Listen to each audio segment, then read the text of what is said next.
Oh yeah, I just finished my quizzes. I should.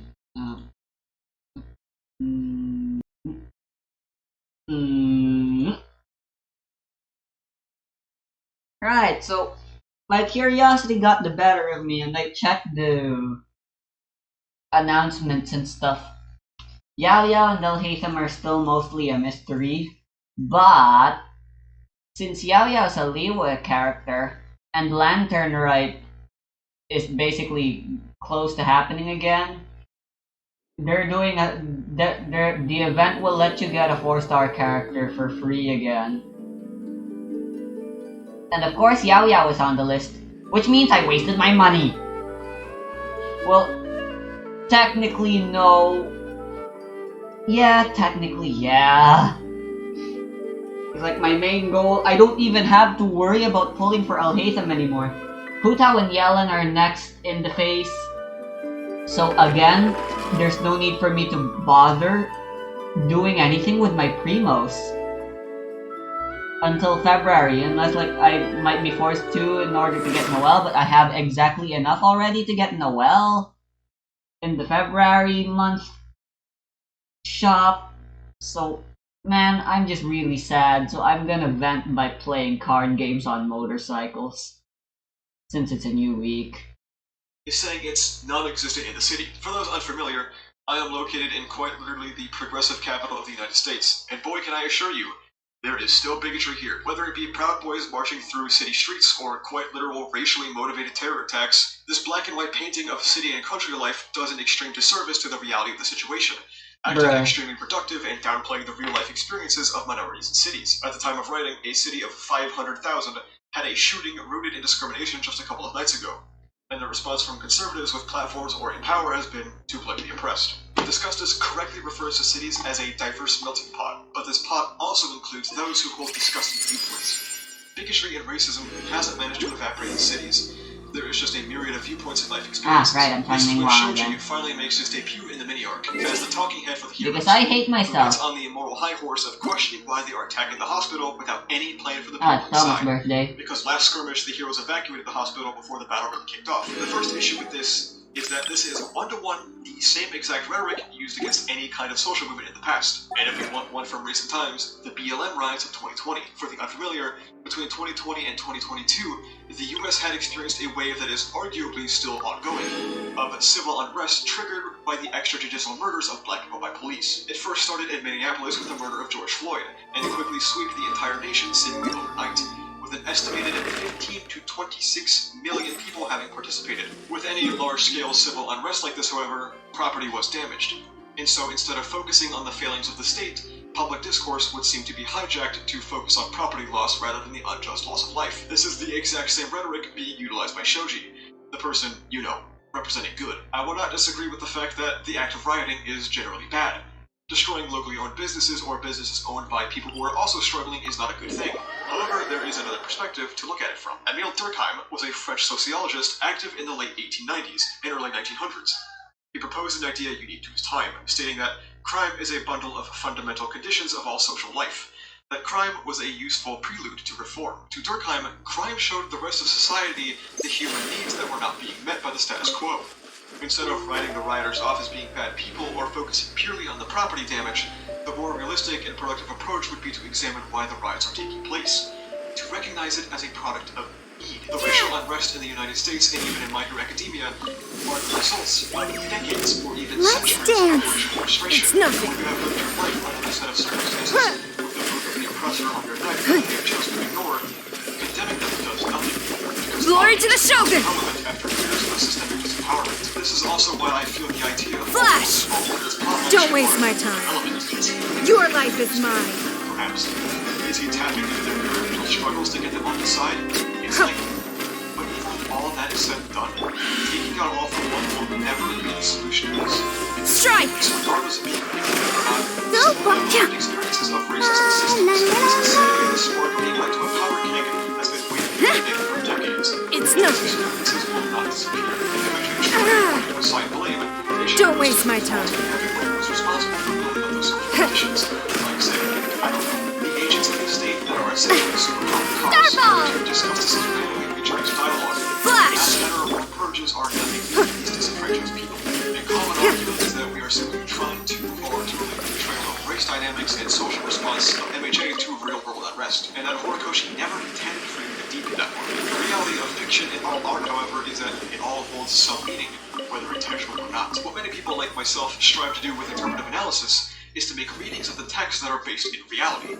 A common retort to any meaningful analysis is this dumb curtains are blue image, which, as Ocean has put it better than I ever could, the curtains can both mean anything and nothing depending on your argument, and if the basis of said argument is solid. Whether Hori intended for this reading or not is irrelevant, as authorial intent is not the be-all end-all of analysis. The fact that so many close parallels or allegories can be constructed with Horikoshi's work is the problem in and of itself, especially when we consider Rocklock's role in the plotline. As whether intentional or not, the mutants have ended up as a stand-in or a parallel to real-world ethnic minorities, and when you are a writer, you have to be responsible enough to know and acknowledge these things when making nuanced plotlines about real-world issues, especially in a story that already draws so many parallels to real-world discrimination and political topics. The second issue in this action from Shoji here is more of an in-narrative one. He attacks the movement for not having a plan for the people of the hospital, and uses the heroes evacuating the Shaku hospital to take the moral high ground over the mutants, but attentive viewers might have noticed the heroes didn't do anything either.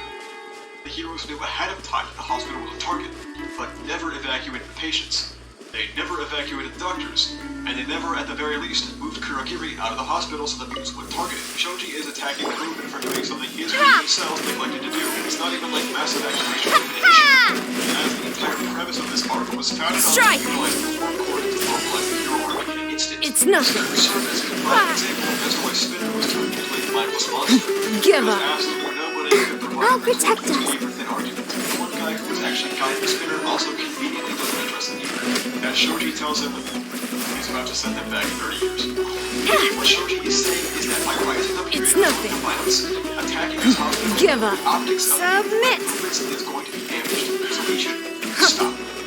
This is once again common rhetoric used against protesters and people fighting for civil rights. There was a line Shinraki said in the USJ arc that, well, Storm the front. was talking about Let the show He calls out Hero Society for weaponizing human amounts of violence, and why the state in the state alone has no choice. Hero Society has investigated itself and found itself innocent when it comes to the use of violence. If you commit a crime, heroes will come and harm you. However, when the mutants rise up against perceived harm, they are lambasted and attacked. When you are the oppressed, it is intrinsically counterintuitive to appeal to the mercy of your oppressor, because why don't they just stop? Many people, including the narrative and Shoji himself, criticize what the mutants do here for being a violent protest. However, the utopian concept of a peaceful society is nothing more than naive. Human society is sustained on violence, as the very concept of the state is inherently tied to that concept. Relying on it to use it for Crumble apart. violence is violence. Quiver. Ah. Peaceful movement that achieves something. It's nothing. I obviously can't read your mind as a secret recording, but there's a good chance that you're a Westerner, you might have said some rights for the community. In the United States, Martin Luther King's protests are often backed up by the work of Black Panthers. A party that at its core practices military controls designed to Don't waste my time. His conduct this intimidated the United States government. Flash. The government program that is currently telling immediately undermining the party by screening them, treating them, harassing them, and assassinating members. Black Panthers were considered the greatest threat to the internal security of the country by the director of the FBI. Quiver. Self-esteem civil rights of the threat because of the KKK. But the quote, like moderate was more devoted to the Your life is mine. constantly says, I am It's nothing.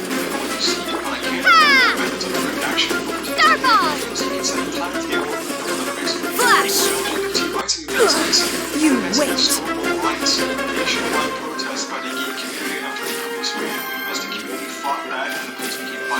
Ninglong's just really slow.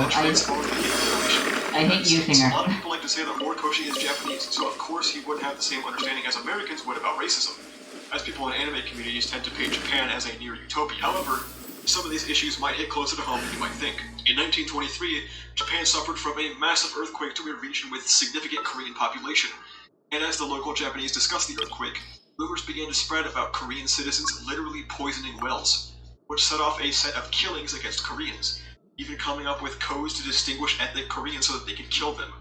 which also led many ethnic Chinese to be indiscriminately killed. As this is of course going to be a highly contentious video, I want to make one thing clear. This is of course not a justification or a glorification of violence. It is a rebuking of the state enacting violence unfairly to minority groups, and an understanding that in reality these minority groups commonly fight back, which has historical precedent to be the only way they've been able to obtain rights. This is not a good thing. Of course, in an ideal world, these things wouldn't have to happen. Violence is bad, but I hope you understand why some people resort to it when their back is against the wall. While I mostly fall back on US examples, the United States is not the only nation in the world with racism. And it is not the I only really nation don't that need has healing, utilized but violence to get what they actually want it's with with events like the Ming Rights Wong Riots around. in 1918, or the Anpo protest in the 1960s. Wow, I really got off topic, huh? The point is, Shoji rhetorically attacking the rioters for saying that this will set them back is essentially telling people with a boot on their neck to take the boot until their oppressor decides to stop oppressing you. Something that has almost no historical backing, and Horikoshi should know better even if he's not American. We then get a scene of Shoji telling the class his backstory, stating that because he had multiple arms, unlike his parents, the townsfolk came out for a blood cleansing when he touched a human child trying his best to save her life. It goes on to repeat the absolute bogus fucking claim that Koda and Tokuyami wouldn't understand what it's like to be attacked for your race because they grew up in a city. Sorry to any city people watching this video, experiences with discrimination are invalid. I also want to point out that he only picks out Koda and Tokuyami, as if someone like Mina, or shit, even Suyu, would be completely unaffected by being I could let Ming Wong deal more damage, but ultimately Ming Wong's own damage is irrelevant. But it's just kind of funny given the rest of the state of this When it comes to making a good team, all that matters is the damage that you do, not the entire party deals as a whole, not the damage of the DPS. Did these DPS. terrible things to them weren't justified. But there has to be a better way. Not only have I already shown that, no, usually there is not a better way. What Shoji is once again doing here is telling the heteromorphs to just wait for things to get better. Something that clearly doesn't work in real life. Discusses himself retorts, stating that Shoji offers no feasible solution, and that this is a pathetic cry of his own ego and referring to his idea as childish naivety. And he's fucking right? But he's drawn with his eyes bulging out of his skull with action lines like he's wrong? He further adds that their children might be the next target. We should look for a new one. Children already are targets. Shoji himself, as a child, was literally the target of a hate crime. And for some fucking reason, this speech full of his naivety, a lack of solutions, and forcing the oppressed to wait just works. As the other heteromorphs stop and let Spinner go alone, feeling that their anger is being used the wrong way, when in reality, this very event achieved exactly what it sought out to do. Before this heteromorph rise-up, mutant discrimination was merely a footnote in not only the eyes of the characters, but even the readers, since it was merely trailed with breadcrumbs. But then they got tired of being thrust further and further into discrimination, and lashed out at the oppressor, forcing their plight into the forefront of the reader, letting us know how serious of an issue this was by hastily throwing in 2 mass anti-heteromorph events that Horikoshi spawned in, and tactlessly named after Star Wars references.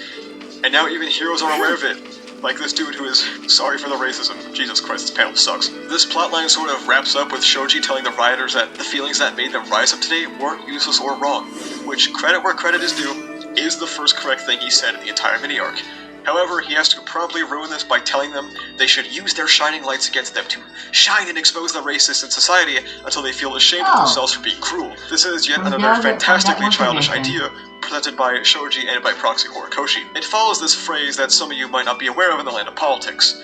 Sunlight is the best disinfectant. The idea that when bad ideas or ideologies are exposed and brought to light and challenged in the marketplace of ideas, if they are truly bad, then they will be forced out of the public. This also falls into the purview of the paradox of intolerance. As Karl Popper puts it, unlimited tolerance must lead to the disappearance of tolerance.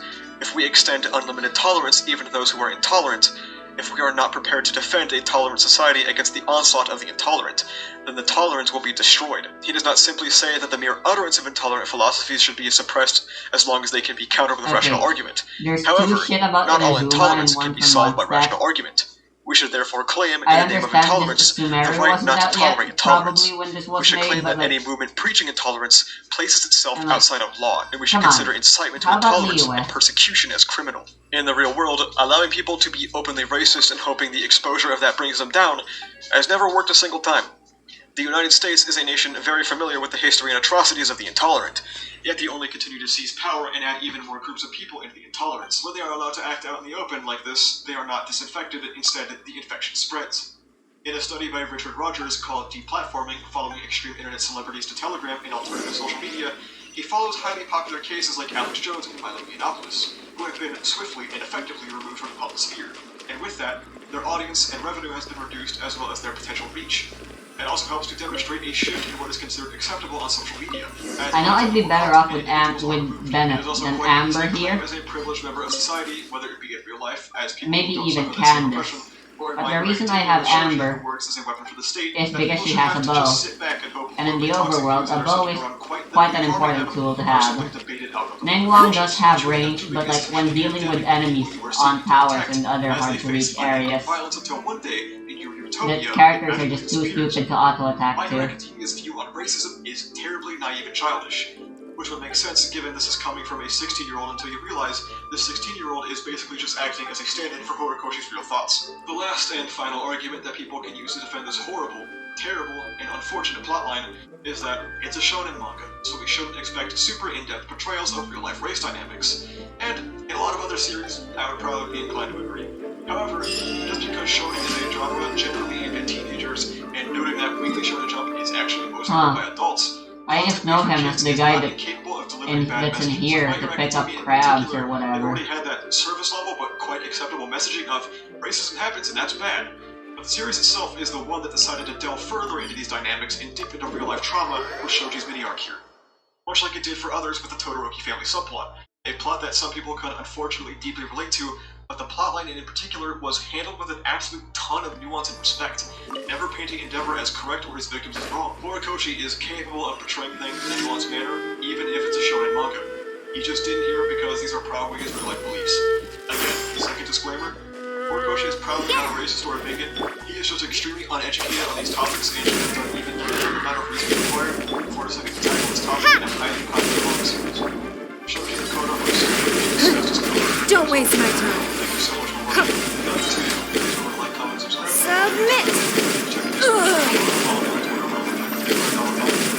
Talk about my guys and stuff like that. Dissipate! Also now we can access to biases, content, It's nothing. comments, and live stream chats, and access to speakers. So support the channel. That's about it though. Thank you for watching. See you. I hate the noise they make. Well, at least you can beat that quickly enough. As annoying as it is compared to the other thing. The other In the similar world of quest. Dungeons and Dragons, secret doors are everywhere. But sometimes, perhaps more often than we'd like, they go unnoticed or end up hardly being secrets at all. Stand with This me! problem of making secret doors either Give too up. secret or too obvious arises when the purpose behind the didn't secret like door it. hasn't Come on, been quick. fully explored, and a Thank you. balancing act ensues with no certain correct solution. It's So how nothing. does a dungeon master use secret doors in their game to their full extent? Let's tackle some examples. to Crumble find out. apart. There are many types of secret doors. This means you Yeah, need this to know thing is if you're way using the right easier to one for your use. adventure. And that requires knowing the basic options you I have wonder to if work there's with. anything else Amber Not all can secret use. doors are created equal. The They support. can appear in different locations and have wildly different Than just her mechanics and burst. operations. We're going to talk about a good number of examples here, but these are just some of the possible secret doors you can use. The most important thing to remember is that no matter which type of door you use, they all hide a room or a passage with a specific purpose. For our first example, we're going to look at the basic secret door. The door is usually made to look exactly like the wall it is fit into and has no handle. It can open either by a push and release or a swinging mechanic, but it is not complicated in any way. The only thing that stops people from using it is that it's not obvious that it's there. These doors usually fit into large spaces or secluded offices. Because they have no additional mechanics tied to their use, they only I've work never in used areas where Tarzan people anyway. wouldn't think to look for a door in the first And place. it's not Next not up, unusual we for have me a to switch single-use weapons around secret based on who door, I'm a using. destructible wall. Frustratingly Breakable enough. walls are not something that you put up in front of common use passages. These are what you put up to hide valuables you don't intend to get to, or secret There, now passages you Amber would can only use in an burst a little more emergency. frequently. This could be as simple as drywalling over a door, or as complicated as building a natural-looking stone face over a hidden To cavern or provide more dungeon energy wall. that way. These are As well, often fun for since nostalgic Favonius gives reasons, light. and they give your players a sense of finding something, like they might have in an old Zelda game. Careful, it's a secret to everyone. Another type of secret door is the one attached to a perplexing lever. With these secret doors, your party pulls a lever and they hear mechanics whir into action in the walls, but they never see what happens. Somewhere a secret door has opened, and it's a secret because it's not where the lever is.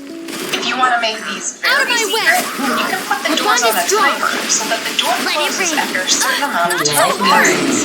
If the party doesn't find it in time, the lever clicks back into place. Be careful with this, though. Your players will need to have some signal that the door they're looking for has closed, often in the form of another sound or in seeing the lever reset. Beyond mechanical doors, we have the ones that are not a door at all. A simple hole in the wall covered with a tapestry or painting can make for a great secret passage. They're not so much a secret door as they are a secret leading curtain, but that's still fun to use. With these, your players can get more hints that they exist if they can hear something down the open passage or feel a breeze in the room. There's a huge hole in the wall after all, so it makes sense that if a student Don't eventually waste my notices it. time. With magic Your life doors, is you mine. can do all sorts of things. One of my Give up. favorites is the illusory wall. This is simply a wall that you can walk through. It's not too hard to use, but it offers a lot of interesting ways that players can find it. Our favorite solution for these comes in the form of players narrating leaning against something and then Right. accidentally falling through. Yeah, either deal It's a funny mechanic that can 15,000 offer some or laughs to 5,000 an otherwise per skill. serious campaign setting. Another form of It's nice, magical but I door wish is she the could consistently interdiction deal more door. damage Interdiction simply means to forbid, with the and skill. these doors are typically the same But as that's magic its doors job we of just being talked a about, battery, I but guess. they only allow certain people to walk through them. The doors might ban all sorts of stuff, like armor and weapons, or they could be functionally the opposite and require characters to have a certain item on them to pass into the space beyond the wall. Ashirian secret doors are ones that are right in front of you, but you just can't see them. These are passages that are open to your players, but they're designed in such a way to be visually identical to the walls the players are walking by, so they never know there are passages around them. For a really great example, the first secret passage in the movie Labyrinth is set up exactly like this. You can really put these wherever you want to. They can even be doors and room corners that look like dead ends. Oh, Or you can turn visuals them are into hard to traps where describe, the floor lady. is actually a pit into a slide. Optical illusions are fun, but be careful when implementing them, as they can be hard to describe to your players. Exactly. Push button doors are a lot like the mechanical ones we already talked about. However, the door is not always the thing that is secret with these passages. The tricky part is that the button to open the door is hidden. It might be in the room, on the wall, a book that needs to be pulled, or an item that needs to be set on a pedestal. Really, anything can be the trigger, and the door can be Add hidden Astra or at- obvious, just so long as the opening Thank you mechanism for is the secret. Classic bookcases also make great secret doors. Everyone enjoys pulling a book and having a shelf swing around. It's a fun trope in all the right Get with ways, me. and your players can get a kick out of using something that they kind of expect, but don't know if it would actually be there. It's really similar to hiding treasure behind a waterfall. Your players know to look there for treasure, but it's such a That's trope not spot wrong place. that it's hit or miss if they'll actually find anything. The examples we described are just a handful of ideas off the top Oh of yeah, our I heads. remember now. I was Each is going to unique, visit but the they teapot all after stick all to the because I secret wanted to door buy premise. resin and stuff. Beyond the basic idea that they're all hidden doors, each has a unique mechanic that makes it fun for your group to use. Next, we'll look at how to implement these in your game in a way that they can actually get some use. So what's even behind a secret door? The best things to put behind hidden doors are loot and advantageous secret passages. A hidden area will commonly be built for one of a few reasons. As an escape route, as a room to do things someone shouldn't be doing, as a hidden vault, as a way I to just bypass realized traps. enemies can These options are all fun and mostly use it against straightforward, them. but the way to bypass traps one deserves a bit more attention. These kinds of secret doors are very purposeful, and they're something your players can learn to look for. If they find one passage to bypass a trap, surely there are more. Each might be exceedingly hard to find, but in the case that your players know what they're looking for, they have the chance to skip a trap in a safer way. Simply put, this is just another tool that you can put in your player's toolkit. Just as that example shows a purposeful implementation of secret doors, any other use should be just as meaningful. Secret doors are not hidden just to be found. You are not in the right mindset if you're thinking of your players first when applying secret passages and rooms in your setting. Instead, ask yourself what would need to be hidden here. Why is it being hidden?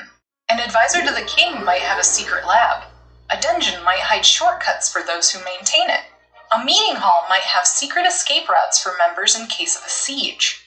These are all purposeful, and as long as you have a good reason for a secret to exist, you're going to make better secrets for your players to discover. The worst secrets are the ones your players never find. You might spend some time making a handful of clues and end up shocked when your players find none of them. Don't be, though. You really need to smack your players in the face with clues sometimes. Make way more clues than you think you need to. Each clue you use should be a single sentence of description, a vague rumor, or a written hint. Nothing beyond that should be given, but your players should be able to get multiple hints that a secret door would exist. So what makes for a good hint? A good hint for a secret passage could be scuff marks on the floor near a wall, a map with a star on a room, a statuette that has one spot rubbed clean from frequent contact, footprints that lead to a wall, glowing runes that can only be seen in the dark. Any of these hints can indicate a secret passage. Some are heavy-handed, while others are more subtle. No matter how obvious you might think some are, your players might still not act on them. Which brings us to our next point. If Your you ever players have won't any... find everything, so don't put secret doors in front of the critical path unless you plan to fudge some numbers. If you hide something your players need behind a secret that they can't find or don't figure out, you're setting them up for failure.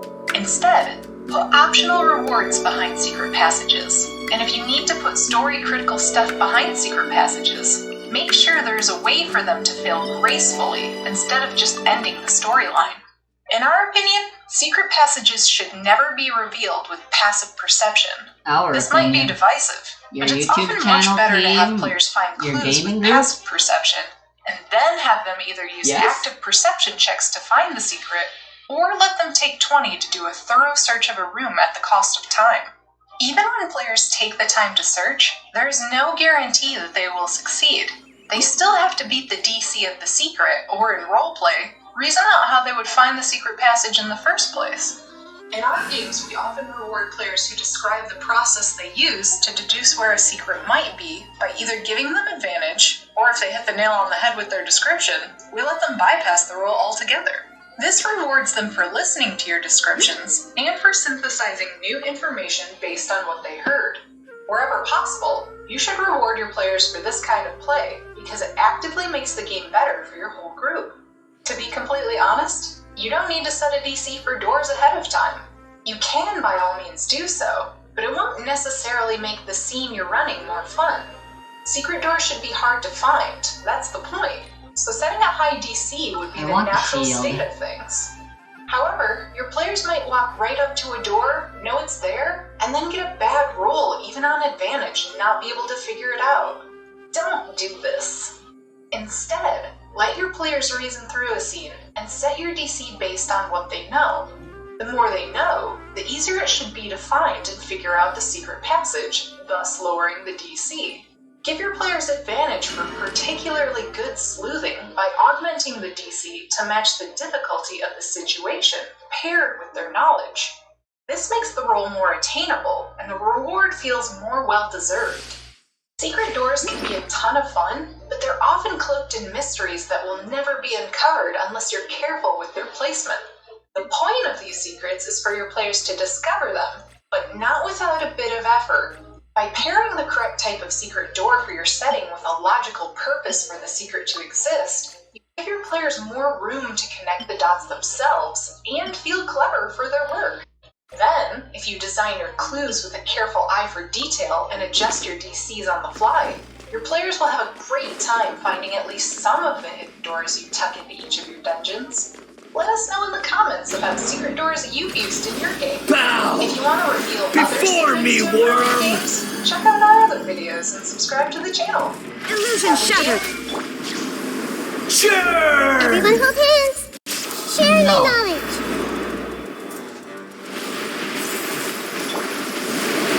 Hands are split! Ha!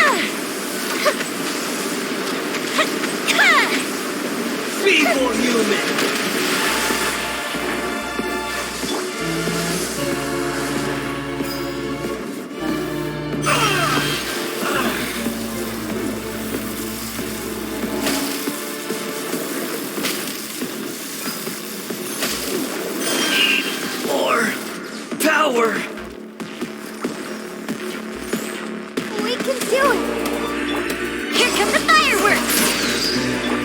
committed to memory. Shine down, torn to oblivion. Boomed and burned. You cannot defy me, mortal!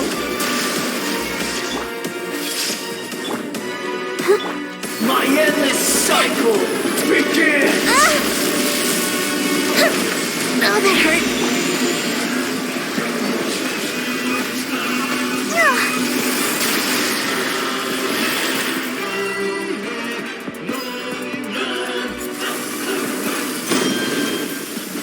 Perish! Bro. There is no escape.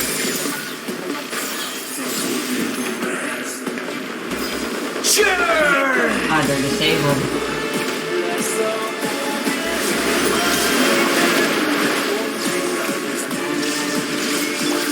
I see everything.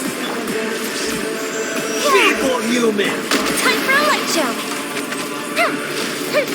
Alright, did it. Just in time.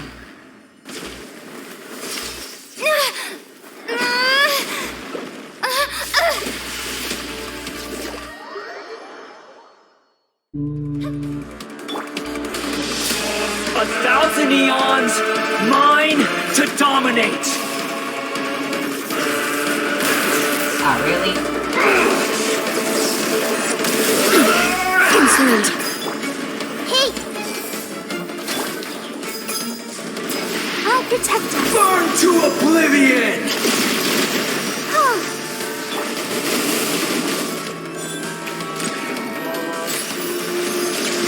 Kneel!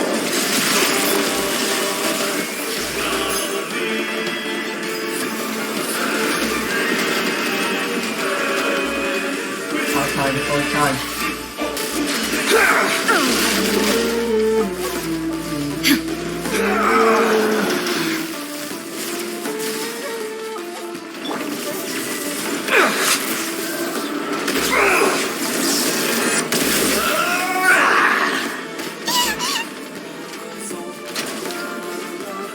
Why can't I switch characters?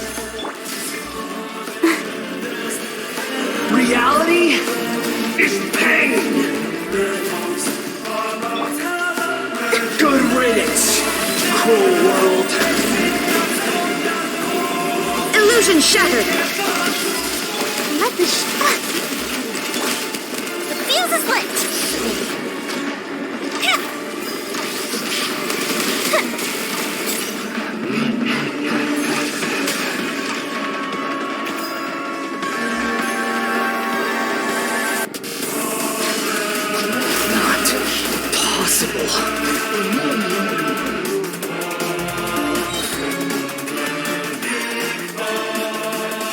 A festive reprise! The Temple of Wisdom! We'll save her to live. Ready, steady, go! Shine down! Now you shall perish!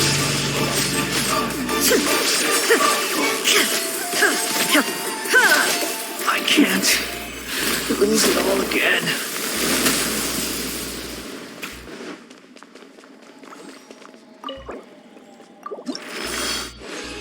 Exhilarating. Anyway, thanks YouTube for recommending me something good for once.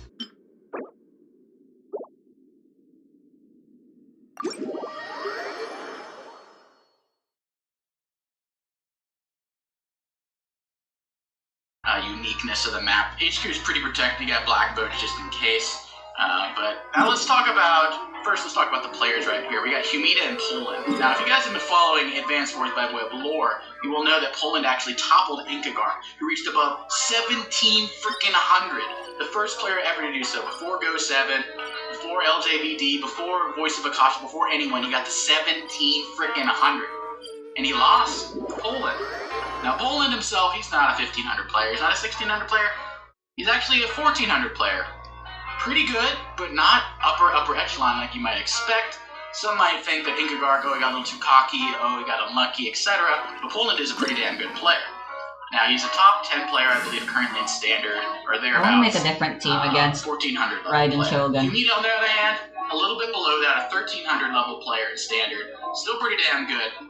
I would categorize these people in like the upper echelon average. Like you have the God tier, which is Go 7, Voice of Akasha, Inkagark, etc. Then you have the demigods, which is like Starflash, Tordred. I consider myself there, Toulouse.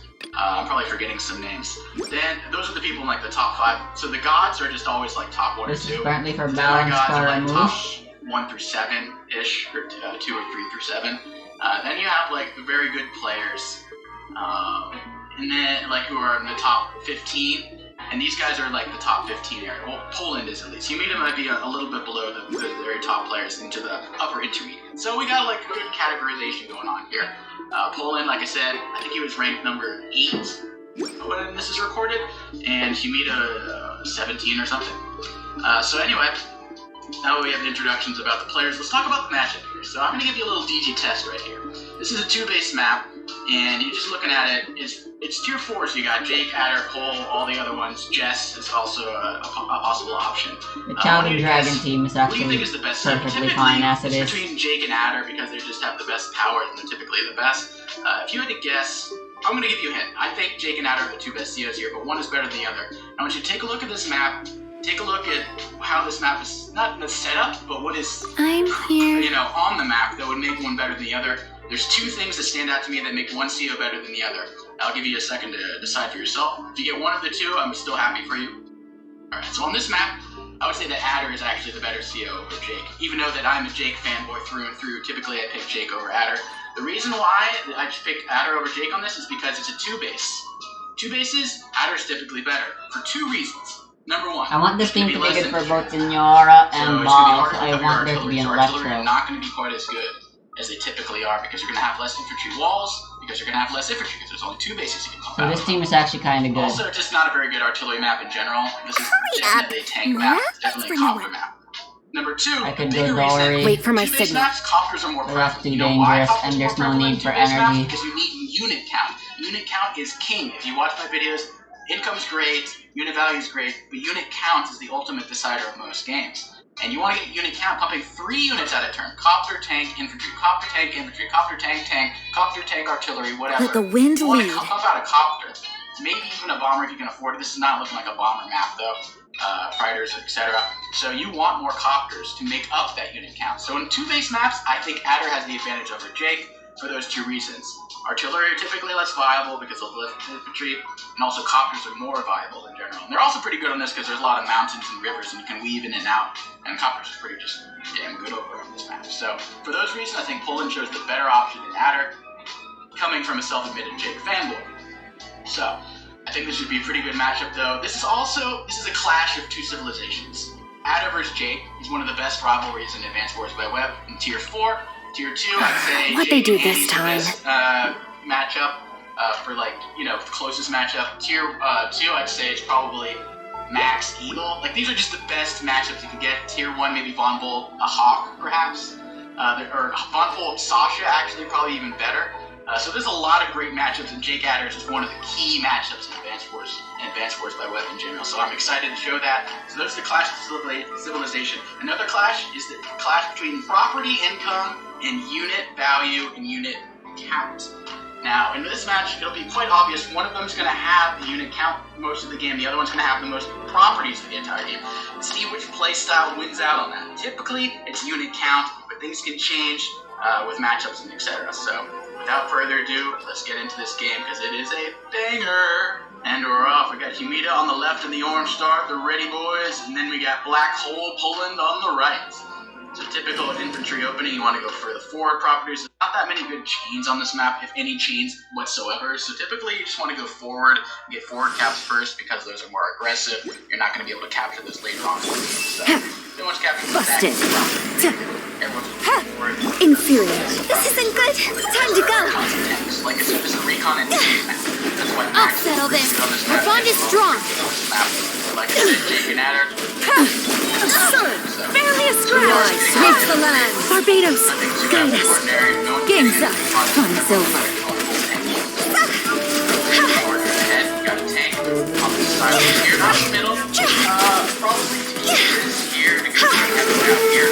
I understand Win it! Makes sense that you go tank at the top. Gotcha.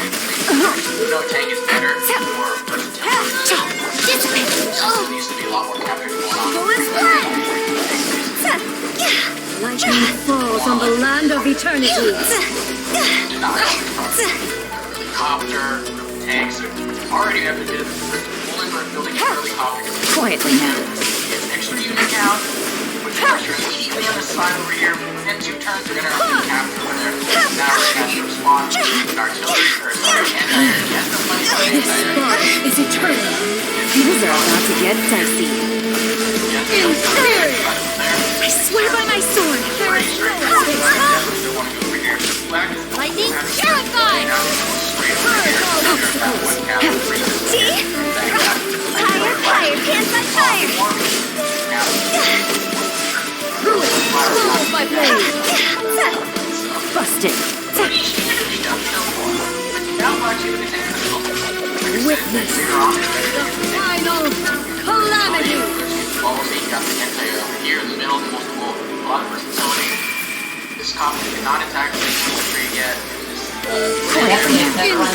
Copter did end. Here, 1, 2, 3, 4, 5. That's really wacky. 1, 2, 3, 4, 5. Yeah, 1, 2, 3, 4, 5. Busted! You attack here with your anti-air. I want to bring Cryo in this fight. I expect this is going to attack it. It's not a kill. It's not a compound. No. And I don't think it's one that even picked up the compound service. In spirit! Wait, hear me! Out of my way! Our bond is strong! Game's up. Run's over. Quietly now. Time to go! Like I said, these are upper echelon players. Not like the best.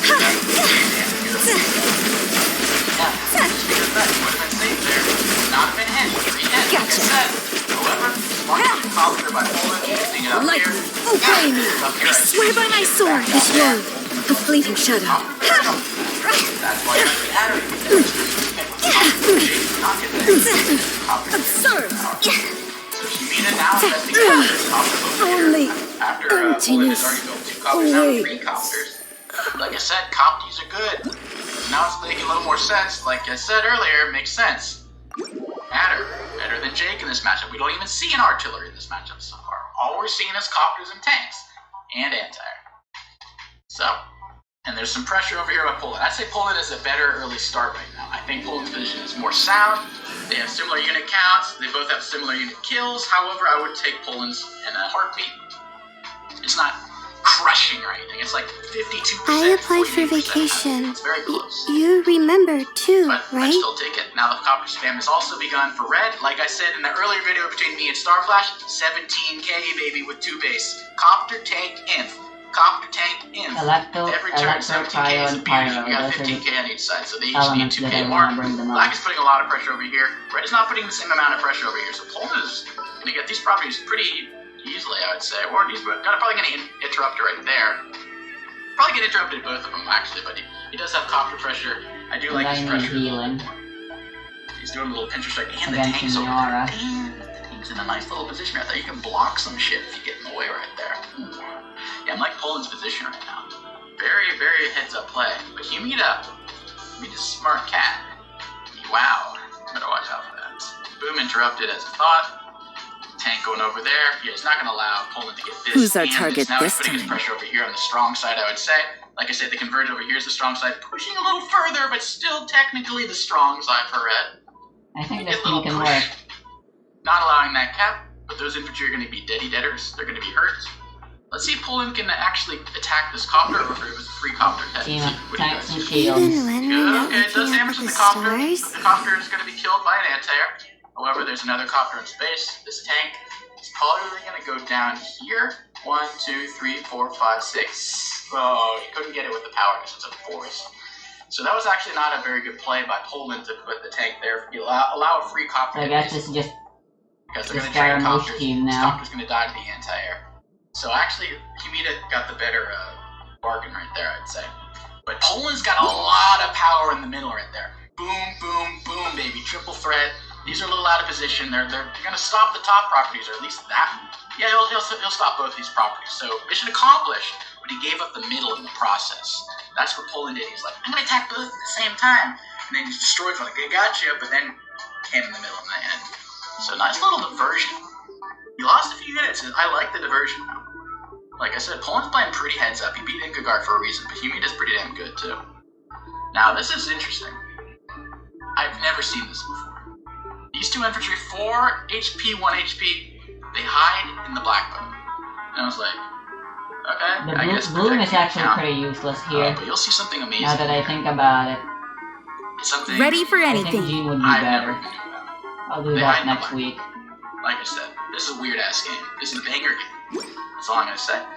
Humida putting the pressure in here, Poland putting the pressure here. So a little dabbling, got a little defensive over here, but well, you know, there's an anti-air, there's a tank, there's a copter. So Poland not using the power yet, though. Hold it. Interesting. Went for the attack first. I guess he knew that it would probably just bring it down to 1 HP rather than 2. It's not the biggest deal. I wanted to get some extra charge first. So first, boom. Would not have been able to reach that without 1, 2, 3, 4, 5, 6. That 7, boom buff. Just like that, boom buff. Not quite dead, but pretty much basically dead. Tank interrupt the nat cap over there. Joint cap. He's gonna capture that property now. I don't know how it wouldn't. Ooh, and he's banking on this. If Humida gets that 1, 2, 3, 4, 5, 6, 7, easy copter kill if he gets the charge. But the question is, will he get enough charge? And I think Poland is playing fire here. He's like, I bet he's not going to get charge. I bet he's not going to get You're trembling. 14,000. Is it the cold Not that or much, just but it is early game. You can cowardice? stop the copter, you can kill the copter. Oh, My this guiding also stars. is fun here. Has to interrupt the kill that. Dissipate. Don't be scared. Here comes the catch. Power next to 10% then he can kill the copter. That's true. Into the frozen void. Cross over. After this happens, it's important. And getting me to Alright. 17,000. The night is cold. Always talks about. The Tsaritsa's benevolence has no place for It's a question of transgressors. an hour later. That 9K is right there, but you're losing 1K, 2K, 3K as the turns go on. Nothing to do position that later. Let's see what he does. Get with me. Let's see what he does. Oh, I don't even know what stuff. He goes for the competition. He goes for instant gratification. Can't blame him. Pretty good. Not quite at the. We'll get some extra damage. Doesn't take any damage back. That's against the rules. Quietly now. Power. Our bond is strong. I'll settle them. There. I might have. He's saving up. I can't blame him. He wanted to have maximum tanks attacking. He didn't want to have 2 Not now. superpower. He wanted to have 5 tanks attacking during the superpower. I can't blame him. It makes sense. He's patient in some respects. I think I need a different idea. So it's a question. He's a person to do this. Get with me. Stars, shine for me. On the offer. Game's up. Fun's over. Top now. I'm on the weak side. I don't like Embrace the searing reckoning. on fire. Dang it. during his super. Come, put up a fight. My guiding stars. Humida. Our bond is strong. Block rock is destroyed. I already know it. Not now. Quietly 1, now. 2, 3, 4, 5, 6, 7. Kill this infantry. Yeah, this is scary. The night is cold. Busted. First of all, that Get with me. My DPS needs to be electro. anti-air. Come around. That's a good kill. When he went back and down, Who dares? like he's not gonna get that My off. guiding stars. Don't be scared. Shit ton of damage. Things are about to get dicey. Infantry's still killing this time. Oh damn it, I wasted my burst. Vulnerable, but there's only a bunch of garbage. A bunch of subway schlop just hanging around over here in the dumpster. They're not going to be able to kill that, especially with that extra 10% extra fire tolerance. So, here comes the 5 flames. Here comes the 5 flames. I hope you fall into retreats. I want to retreat because you're going to be attacking to the belly. Quietly now. On the strong side for a bit. The night is cold. See? Embrace the searing reckoning. Not allowing red to capture that, capturing this by red. This should be red property, but not anymore. Say no, I got Not now. I'll attack. Our bond is strong. Busted. Not over. Slop, come on top. Slop, come on top. Okay, now we're talking extra income. Okay, I was wrong. Game's up. Game's over. That was pretty damn. Get with me, Tails. See? I never asked for redemption. Poland, I agree that I was proven wrong here, but you're gonna get proven wrong here. You're gonna get your ass whooped, boy. Mark my words. Attacking into this slop. You never attack your slop into a cop, okay? Or a scop. Attack your slop into a cop, you're gonna get your ass dropped, alright? Let's bring out my rapper in me. Yo, attacking. So bad. Attacking to that cop with the slop, you're gonna get your ass dropped. That's more of a motherfucking show. I'm gonna call the cops on your little small dog. Yeah. Anyway, that was a nice little ramble. Whatever you want to call that. Interesting attacking the infantry here. Oh, it's to make way for this. And I was like, why you doing that? And I was like, oh yeah. Red is massacring black at the top. The black's got the income over What is the here. situation? Look at this. It's got lowering everything except for the income. Damn, look at that. Okay. Only 50k. Oh, look at that. 18k to 13k. So he's getting that extra copter. He's getting an extra tank and the infantry a turn. Copter tank imp. Copter tank imp. And he can heal some shit up too. Because if you get copter tank imp with 17k, can't heal anything or else you're going to go below that threshold. But now he's got a little leeway. He's got 18k. A little extra 1k to play around with some Monopoly money. I like having the Monopoly money. You want me on your team? Properties get the monopolies. So, attacking into this bullshit, what are you doing? Oh, okay, he's going for another side slip for some reason. Okay. Pulling, you're really Something's tough. come up. But, he's gonna get that too. Man, his income is gonna be balls insane. Attacking these little, these schlops don't know when to stop. Stopping these schlops. Like, come on, you're gonna... Red is going to get so many income count advantage, or unit value and count advantage right here.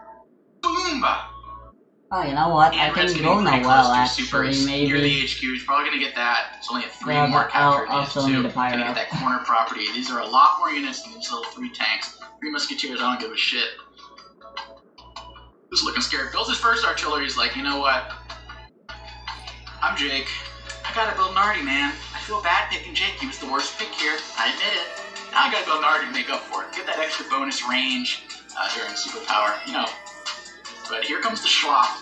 Well, the Schlop's gonna get dropped. And now the infantry come out and they were healed. You put the infantry in there, they were healed for 4 turns. Those bad boys, I had no idea about this mechanic. Those infantry were healed inside the black boat. Now they're plopped out, ready to go. I would have plopped the fully free one over here though to capture that corner property. Plop that Schlop right there. Get those props. Drop the Schlop. Drop the infantry. Get the props. Kill the Schlop. You're on a roll, dude. And you heal. Oh shit! Nuggets right there, boy. That's some clean ass, slick ass shit. Oh my god. Humida. Oh, Humida. Humida. You're doing so great. Yeah. Wow. Okay. Humida now. 10 units ahead. 20,000 ahead. Behind 5k on a really low income map. That's a huge income disadvantage though. So this is the classic civilization. We got the Arab, we got the Jake, like baboons battling it out. And then you got the remains. income, then you got the unit count, unit value. It's just, oh, this is freaking, I love this map. This is survival of the fittest, man. Survival of the fittest. There's the baboons versus the orangutans, okay? It's like, it's something, man. I love the games like this. Copper coming in. He's still fighting into the strong side, but there's a bunch of little sloppers over here. The little sloppers, you got 1 HP, 3 HP, 1 HP, 9, 5. It's just, it's getting weaker. And he built the artillery, which kind of slows it. Our bond is strong. We'll get to the front lines quicker, if there's an anti-air, etc. He sort of slowed his tempo by building the It's artillery. nothing. Like I said, you want to have your macro match your attacks. You're going balls to the wall, do like that. You want to keep up the pressure, keep up the tanks, keep up the infantry, keep up the copters. But an artillery kind of slows the tempo down. Slows the tempo down. If you're on the offensive, artillery are typically not the answer. So I think he felt a little obligated as Jake to build the artillery, but I don't really agree. Especially on this map. But now Red's got a counterattack over here.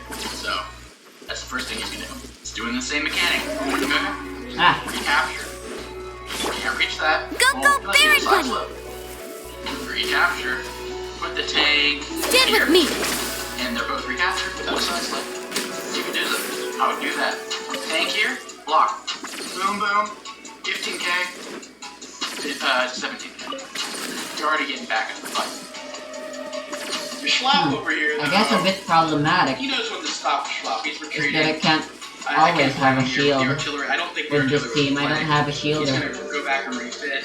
I need to Normally, rely on when you're behind crystallized. on income, but he's gonna get back into the fight with the income right here, and this is pretty close to his base, so I don't really hate on the And like a on shield the is back like- dropping over here, the retreat, I should say.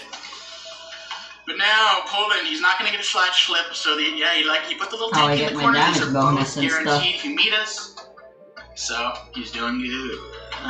Humida, head. Quite a bit on everything except for the income. Like I said, the income, but boom badaga, he's getting back into it. Try to escape. This is next in the peripheral in the mirror. It's coming soon. Bye.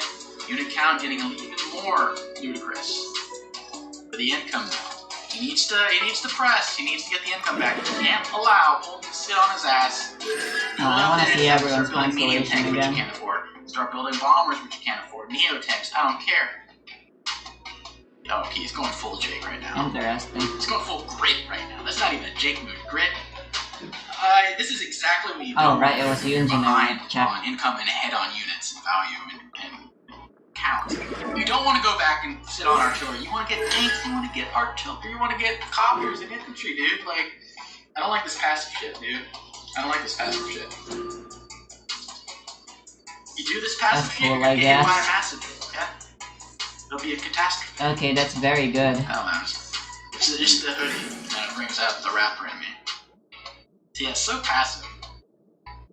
Pacifist is basically equals masochist. Okay? That's how it goes. Pacifist or masochist. You don't want to do that. If you guys know what a masochist is, then I'll put the definition up here for you. But I wouldn't capture that with 5. I'd capture it with this. And I'd put this. Unless they release a Okay, I character understand now that because that copter. give Oh, I want shields another anti-air to defend against this copter. This copter's gonna have the field taking. We'll have an anti-air. and it's a bow user. So I don't like this, and now he's Oh, I back guess ahead 3K, video which now. is huge on this map. Back to 18K, which is pretty nice. I don't like that. And now the copter is here. He's got the tanks though, so he's overwhelming with the copter and the tanks. If you kill the copter, you lose your artillery or anti-air. However, we're back to 16 to 17. You're gonna not get that though. If only he got that, he would get the income lead. And now Mr. Poland with the side slip will be capturing that in one turn. Now Poland's ahead on unit value. Behind on count, ahead on value, ahead on income. So now Poland is leading in 2 of the 3 categories. But the most important category is led by Humida. But a lot of his stuff is Schlop. Look at all the Schlop. Schlop will be proud to give you the whatever the hell it's called. The motto or whatever the stupid. Anyway, brings all this stuff together, puts all this Schlop together like it's some Play-Doh, puts it all in the middle. It got the artillery. You're not attacking to that shit. That's too scary to attack. So I guess he's gonna go for the slow, methodical push. Put him slowly here, the next one behind this mountain, behind here, just slowly pushing it in. I don't want you to come up with any sexual ideas. Slowly pushing all in, okay? Oh, that's all I'm gonna say. So now, Poland, what's his reaction? I'd probably tech up to medium tech. Oh, he's going in. Okay, he's out of the artillery range though. Unless there's a power, then you're definitely in that artillery range. You are in that artillery range! Okay, that's kind of an oversight. That's gonna hit you. That's gonna hit you. Copter coming in, you need an anti-air, dude. Why did you build an anti-air? I would have built an anti-air with this copter. This thing's going ham over here, and you want that property so bad. Leave it to me. Bad, okay? I don't get any extra attack from using her burst. Okay, we're gonna see a cop. We're gonna see super here. I think so. You want? Nope. Guess not. But He's holding out. Now he's going up to the top again. He did a little fake out. He's oh, she's a healer too, maybe. Okay, she's killing that. And I don't really have anyone else that has tenacity. Yeah, you don't want to lose that property yet. Combining over here, if you had an anti-air, you would have been able to bring it down over. Oh, that's scary though. That's scary. Good positioning of these tanks. I can go for Shang We Wang. got the triangle of doom over here, and we got the triangle. Now it's more useful. Moon, crescent moon. Okay, this is interesting. We're building up on units, so this is exactly what Poland wants.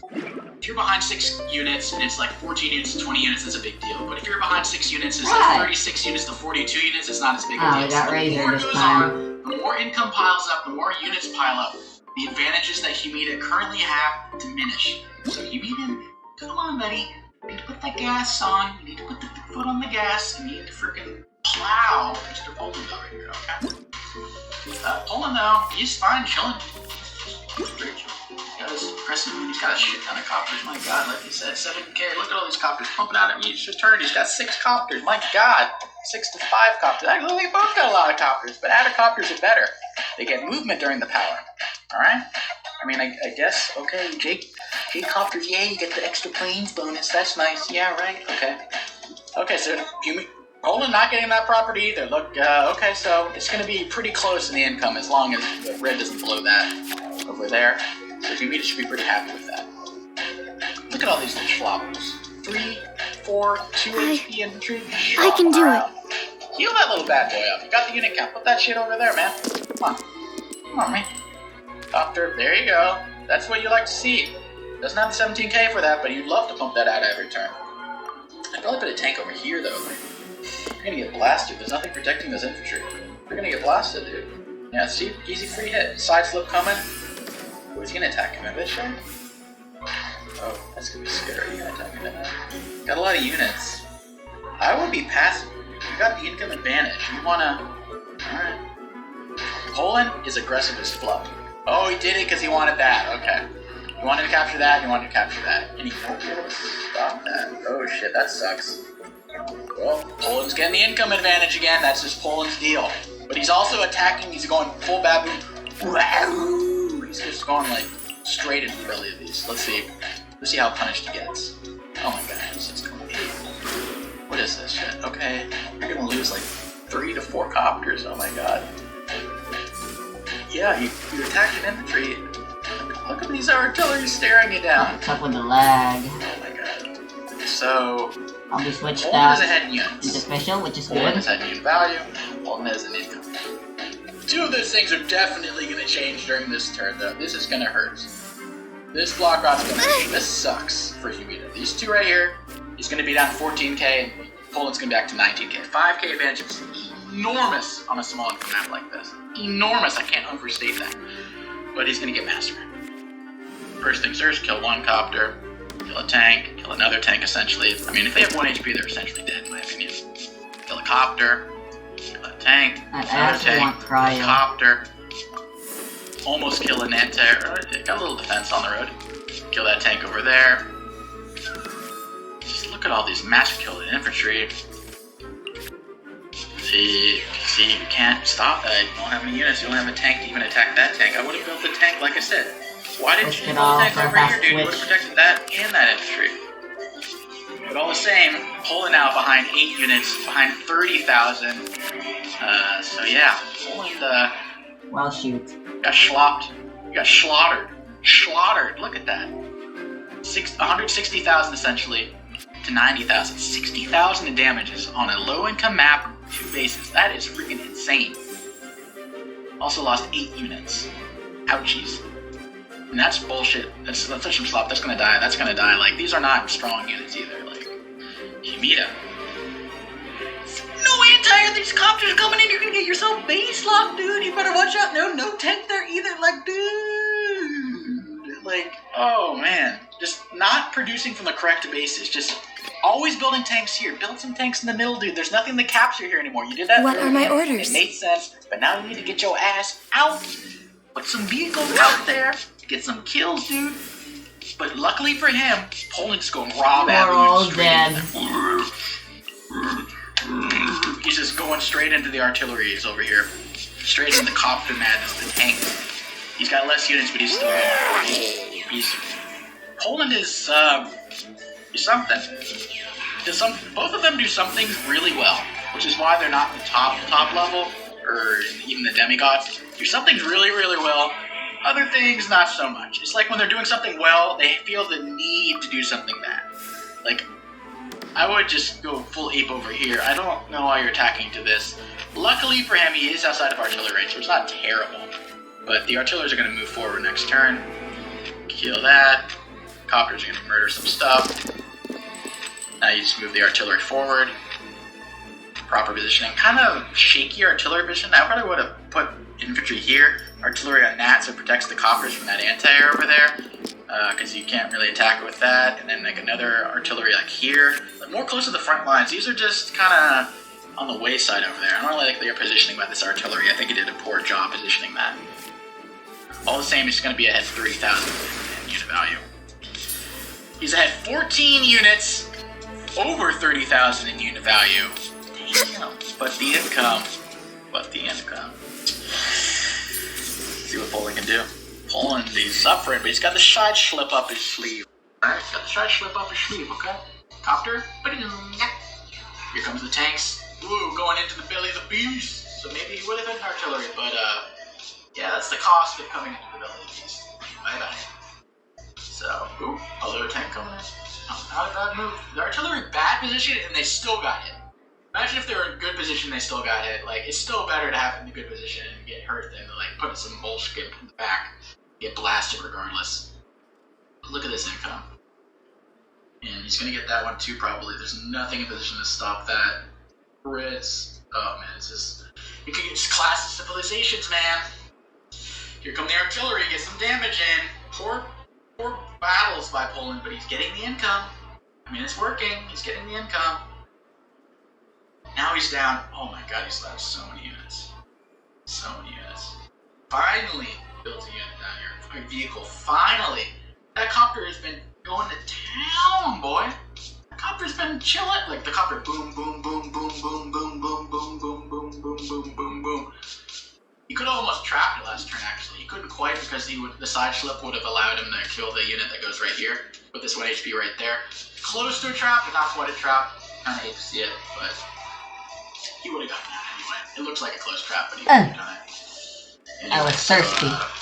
But yeah, we got some units over here, little floppers over here.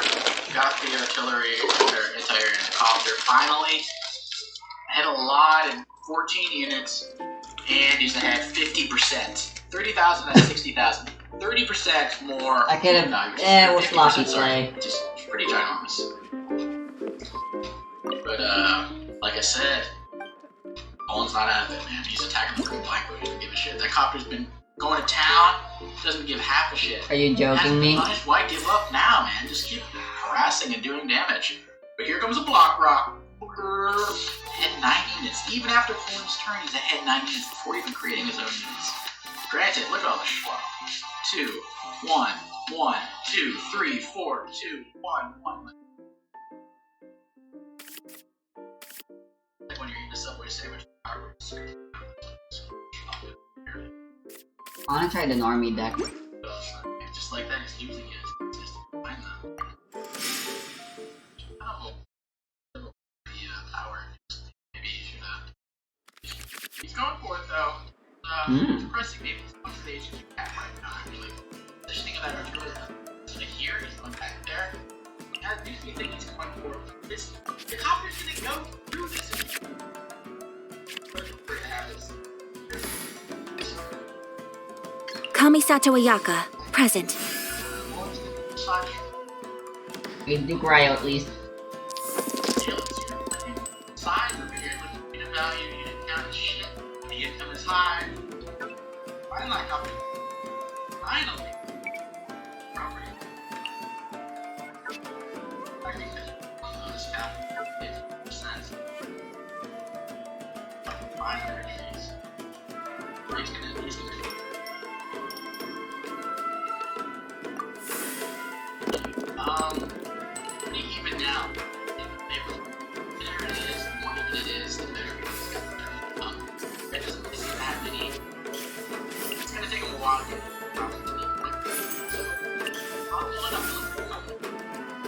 finally be able to get it. Slowly. Take flight! They should create a new, a hybrid red lobster. Subway, call it red lobsters. And you put rotten lobster meat on a Subway sandwich. Call it red lobsters. And it'll go bankrupt after 4 months. But it would be a great name, and not be like a little photo shoot. Name would be like the monk lobster. Like it's called. What it's called. They didn't hire them. All in the way actors. Like Harvey Weinstein. He's not an actor, but he directed. Harvey Weinstein directed. That dude that did House of Cards and like sexually assaulted like 20 guys. Like that guy would be like the spokesman. Kanye West or some shit would be like also a spokesman. It'd be like the most sloppiest thing you'd ever see. Red Schlobsters. I'm gonna trademark that. It just I got so distracted by Red Schlobsters. You can never talk. And all but yeah, look at that. 1 and 2, 3. Finish or below 2 over there. And just like that, you'd have even.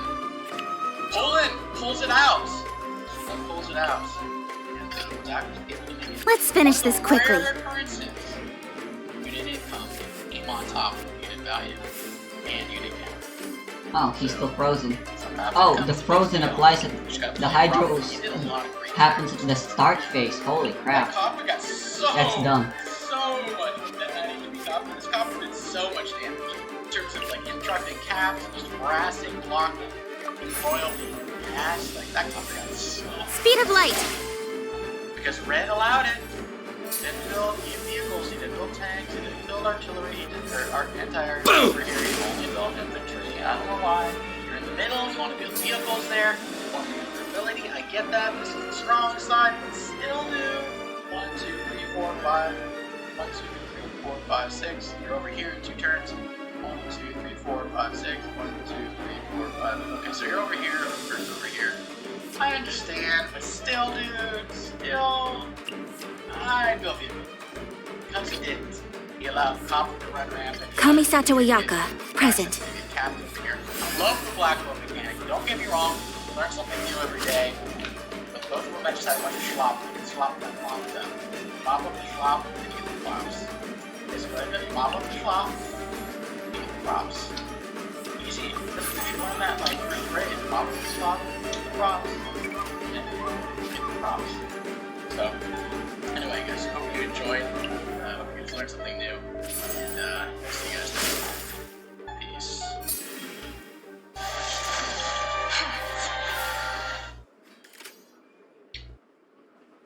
That face when the party almost immediately turns an infant into a green sphere. One of the party members, an astute intellectual, weighs in on that. Well guys, worst case scenario, we can just grow another one. Oh yeah, those guys are gonna win the Parents of the Year award. Hi everybody, Elder French here and you know it. Welcome to another Daily Greatness. How are you guys doing? Having a wonderful day today. Before jumping into the video, I just want to quickly kindly ask you to take 1 second, smash the like button and subscribe to the channel. Alright, there we go. Yeah, thanks so much for going below and doing that. I appreciate it a lot, thank you. Alright, with that being said, I hope you enjoyed the video. But an IRL, the On working Cryo, musician please. plays a part. That's better. Next, Mimi, music teacher with university degree in jazz piano. PMIPC, Coburn Earth, part-time adventurer with university degree in yard. According to the hat, the yarding resembles the guitar, and I also play guitar. With the party, remote via Discord, and since COVID happened, have stayed Embrace the ice! Why did I That means that I have my own Finally, play. 7. I have recently reached level 3, and 2 things Move! happened. 1. I rolled a good healthy hits, meaning Coburn is now a little more confident than none of them. And 2. Coburn also learned Shatter and gained 2 second level spells. Now here's the interesting one. On Discord on my phone, which is sitting on top of the piano in my parents' house, where I am for the holidays, fighting some goblins. 3 of them are grouped up at a safe distance. It's all coming together that Speed of light! I conjured a ghostly apparition To the and I ferry. Reaper dust and toss it into the middle of that room. Then I put on my sunglasses, say rock and roll, and do this on my yard. And I proceed to play a very aggressive E7 Hashtag fine. I don't know how you read that. Chord on the piano. Don't worry, it's an electric. Well then, I get a 10, which isn't bad, but with a max of 24, it kinda is. 2 of the ghouls pass their confidence, and only take 1. Man, I gotta take a look at the wiring on that thing. Yeah, do you even have sunglasses? What kind of musician would I be without them? Slightly later in the same fight, the situation repeats itself. I try Shatter again, with the same setup, but I play an epic hashtag Dim7 this time. I'm just gonna go with this, I have no idea how huge it goes.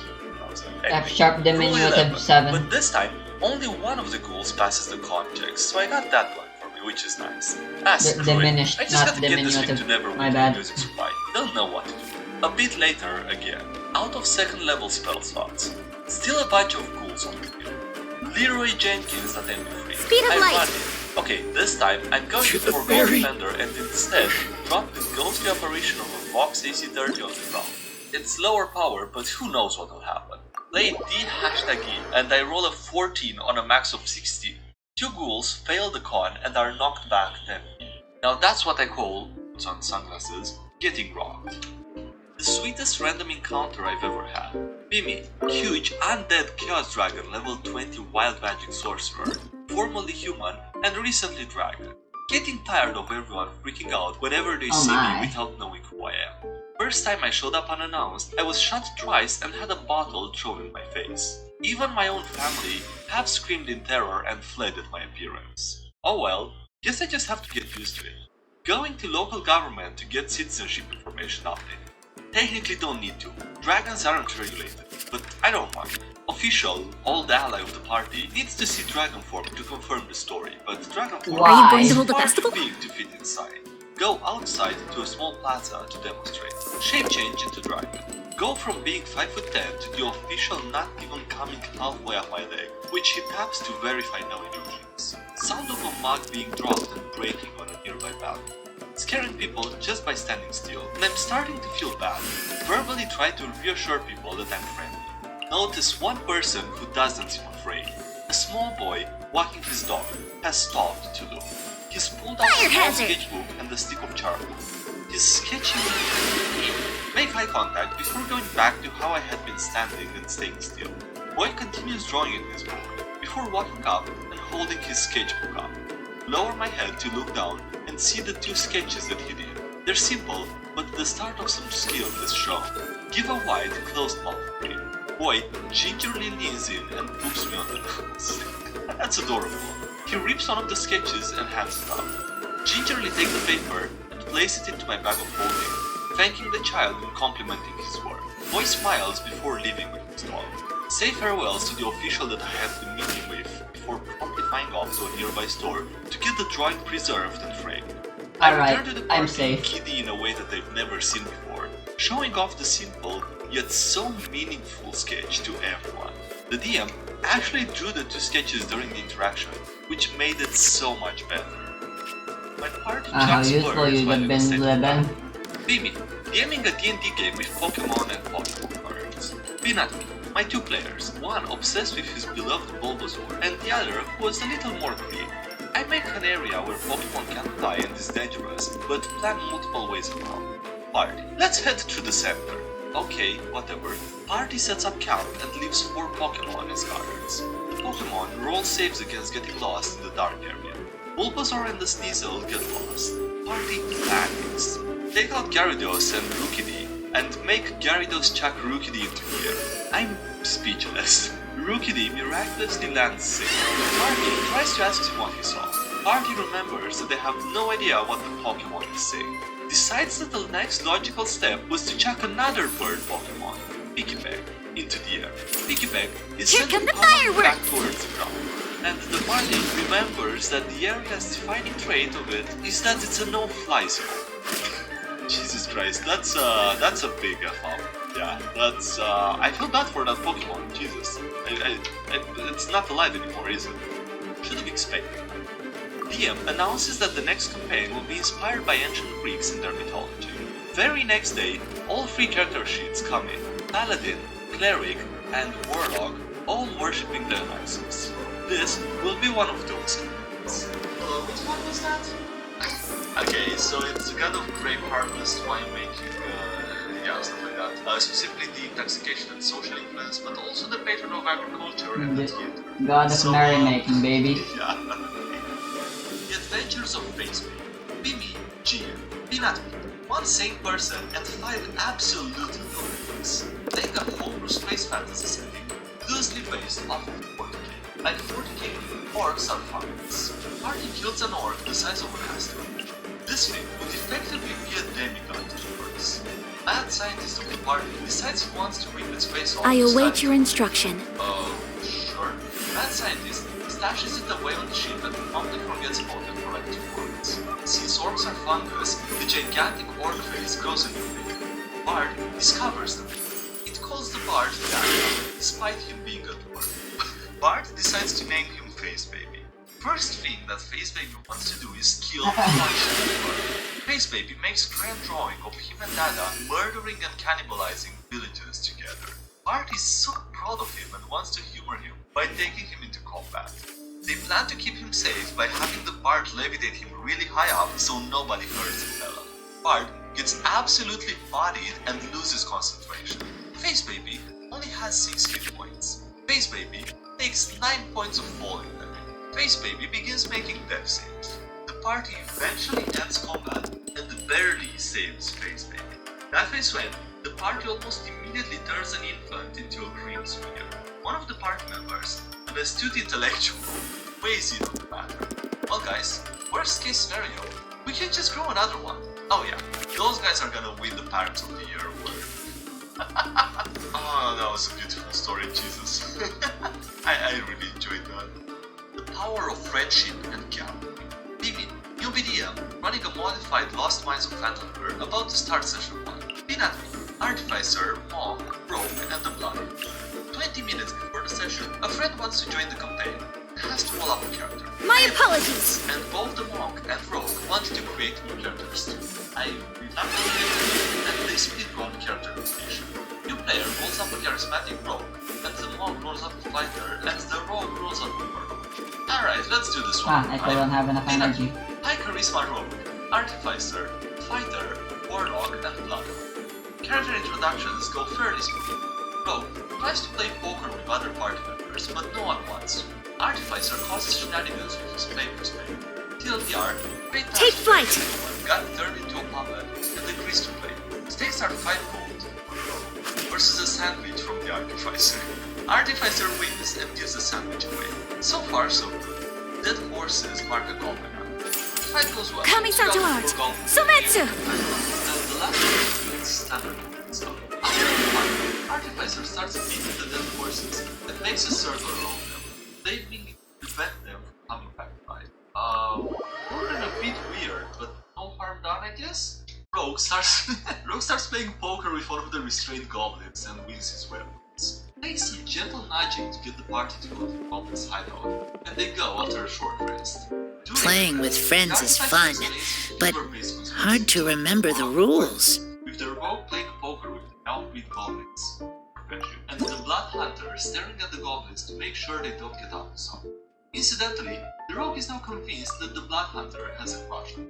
Rogue also now has a piece of paper for the Best Friends Club that he and all of the goblins have signed, with the Artificer as an honorary member because he didn't want to sign a contract. One track along the forest with paper, they arrive at the hideout. Rogue befriends the goblins waiting by the entrance through a combination of having their friend with you and more than a little, this isn't how it normally goes, confusion. Rogue wants to befriend Cloud, the hideout boss, because one of the goblins implied he had no friends, and also find the goblin they mentioned had an interest.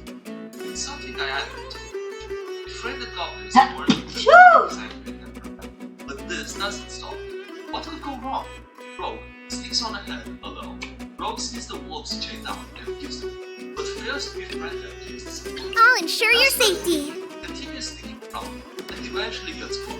After much persuading, scorking, and the chess game, finally gets to talk to Clark. Offers to be Clark's friend, but Clark is suspicious of him. Instead, offers to play poker with Clark and teaches him how to play, to which he agrees. Meanwhile, the Artificer gets escorted to follow the road, since he's taking the plan, and the rest of the party goes to investigate the hideout. Artificer advisor gets distracted playing chess before mentioning and waits despite not being able to see them. The rest of the party finds their way full of confidence and see a human adventurer being knocked out. Seeing that they are outnumbered, they take a page out of their newspaper, claim that their reinforcements sent to take place.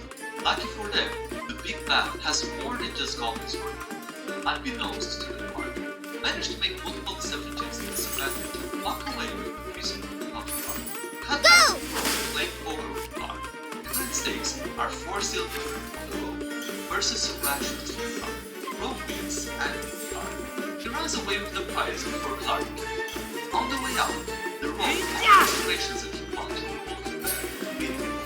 Enough as a battle. Party believes getting to the dungeon without the party. They missed the loot in Clark's room, so are still dirty. Still, they rescued Sildar, got a pet wolf, and had Clark sign the best friends club name. The real treasure was the friends that they made along the way. This crazy party might just work out. And then, this was written immediately after my first session. I have since had a handful of more unusual shenanigans, such as selling a party member for a kitchen run and befriending the Charizard. Okay, I'm looking forward to seeing the kitchen run store. But yeah, alright, on that note, I guess that's gonna be today's video. So thank you so much for watching and enjoying. Don't forget to like the video. Also make your favorite video. No, sneaks for the links to some of these videos. And yeah, that's it. Bye.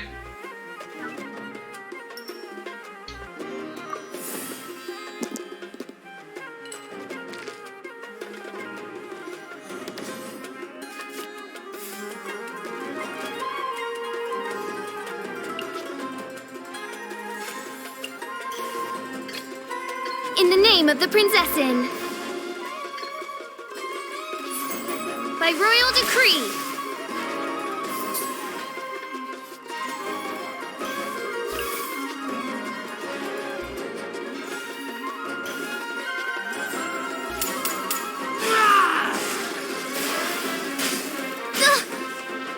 Whoa.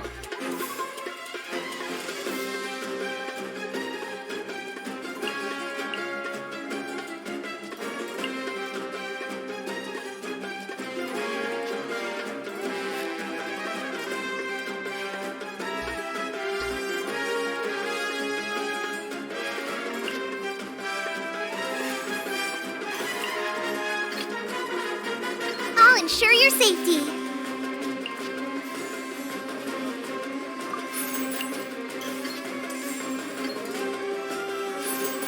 Hi! Lupica! My Lupica!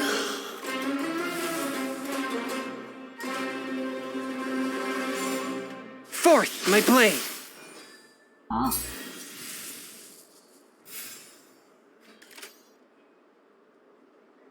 Oh, he's the last one attacked. Can you get any cryo? No.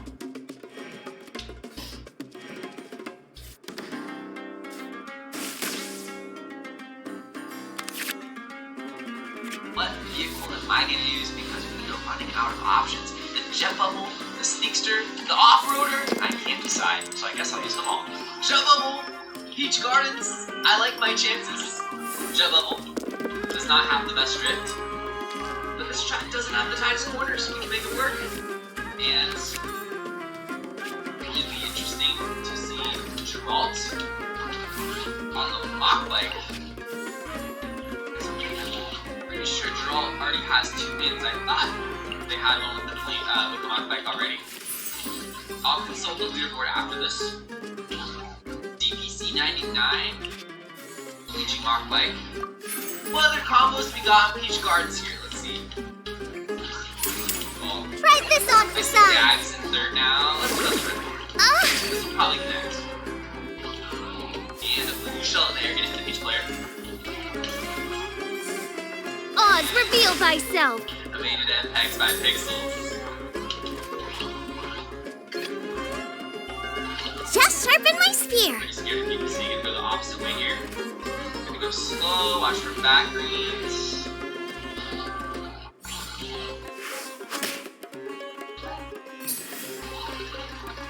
I connected on Dicey with that one.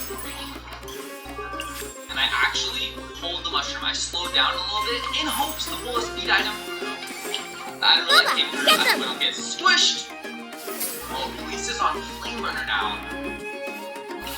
I guess Elise decided it was too difficult to win again with the card. Winning once with the card hard enough. So Elise has 2 points. Also has In the one. name of the Prinzessin. Like, as we know. 3rd place with the jump bubble. Already halfway to a bonus. 5 races to go to get a win. Both are affected by Changhua. Is extra. Like, One shall descend once again. in race number 1, I would like to think I had a big part in Dicey's elimination. And Apex eliminated as well. Pretty shocking first race. Final 10. Alright. Here we go. Sky Garden, perfect item. Can't do the broken Mario Kart DS / Super Circuit shortcuts. 4th, my blade. Ow. Fräulein. Trainee Forest Ranger Kale, reporting. I can't believe you did that. And I'm holding this Paris. for the ending shortcut lap 2. Hi! The scourge of evil remains. I'm just gonna take some different lines to avoid the big item box, and I hopefully don't get back hit. Yeah, okay, we're good. I was afraid of the red shell and the banana. So far, so good. I need to get better. And then we use the mushroom here, and you know what? That is why I was not going to use all 3 of my mushrooms to do that shortcut all 3 laps. That's everyone already. Your items long enough in these FFA style tournaments. So, very happy to get the shortcut off just before that. How dull. I was scared I was going to get hit. I was so close.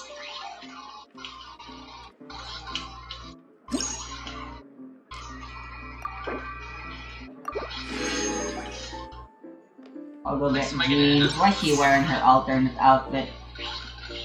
Mona's wearing her alternate outfit as well. What a peaceful Sky Garden race. Unfortunately, we had a disconnect from Dags. And Pure Play, last blue, eliminated. Finally. Get the item, or not. Oh, this is not Mario Kart 8 Deluxe. We cannot take this route. They were playing this one from the back. We're in last place right here next to 8610 using Dolphin Dasher. Oh, we're using this.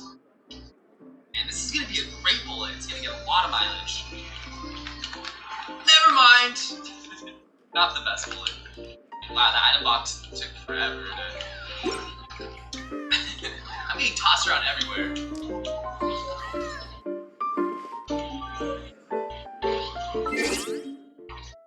Alright, at least I got my blooper off, and I'm somehow not in an elimination position.